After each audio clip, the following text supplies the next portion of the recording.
What's up, music fans of the internet? I'm Kevin. I'm Derek.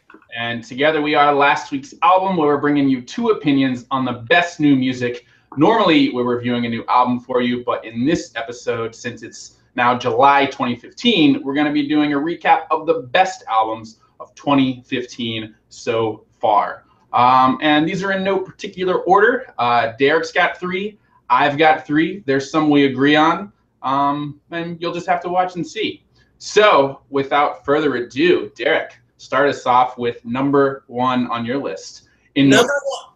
Oh, in no order, number one on my list, in my list of non-sequentially ordered items, is Multi-Love by Unknown Mortal Orchestra. I think that is a great album to be on a non-sequentially ordered list. Nothing exclusive.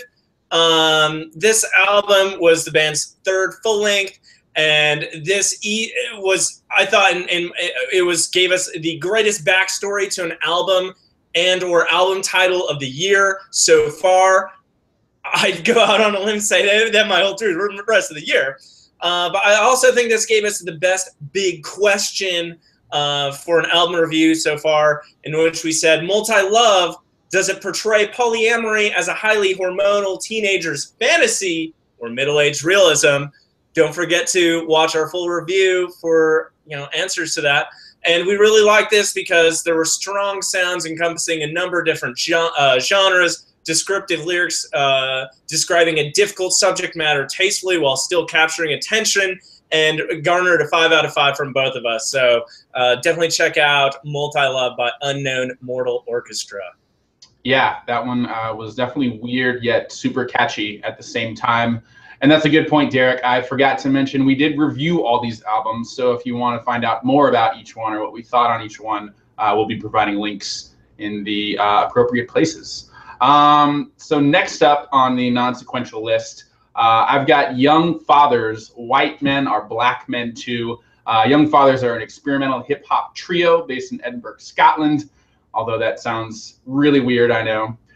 In April, they released their sophomore LP, and on it, they mix hip-hop and krautrock and post-punk and tribal. It's gritty and real and deep and affecting, and it only gets better with every listen. It is an artistic statement on unity, both sonically and lyrically, and this is one of those groups that I personally don't understand how they haven't blown up yet. Just all-around great trio. Could not agree with you more on that point, Kevin. Next on my list is Fear and Saturday Night by Ryan Bingham.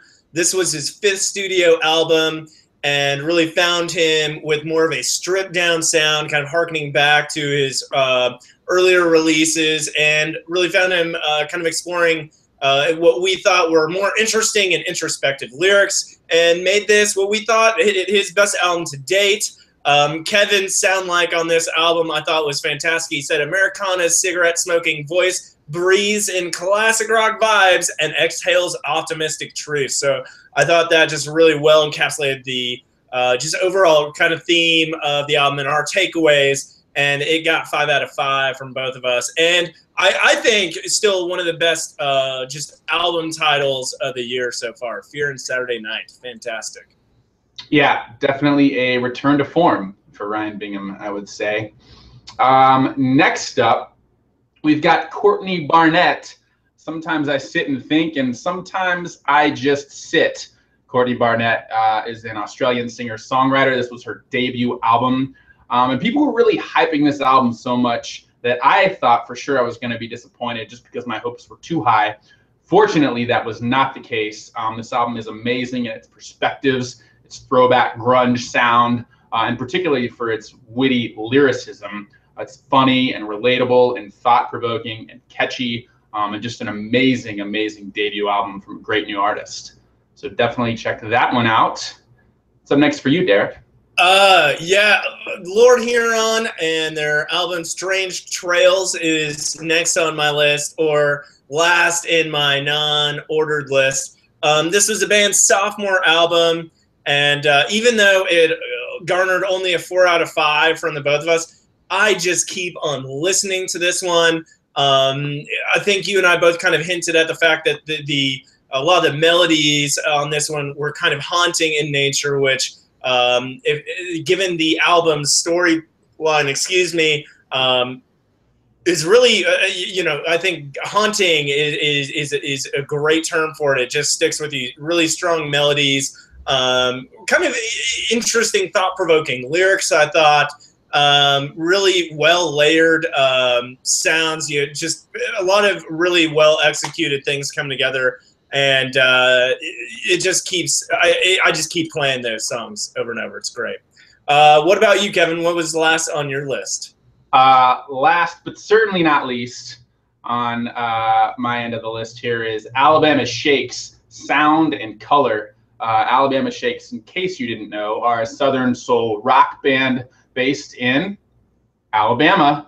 And I'll admit I was probably the only person on earth who didn't get into their first album. But with Sound and Color, they have really hit their stride. It's much more expansive and adventurous than I ever thought it would be. As Derek said, there's something for everyone on this album. And it really feels like a roller coaster ride, the way an album should feel, with ups and downs and the occasional sideways turn. So just a really, really strong second album from Alabama Shakes.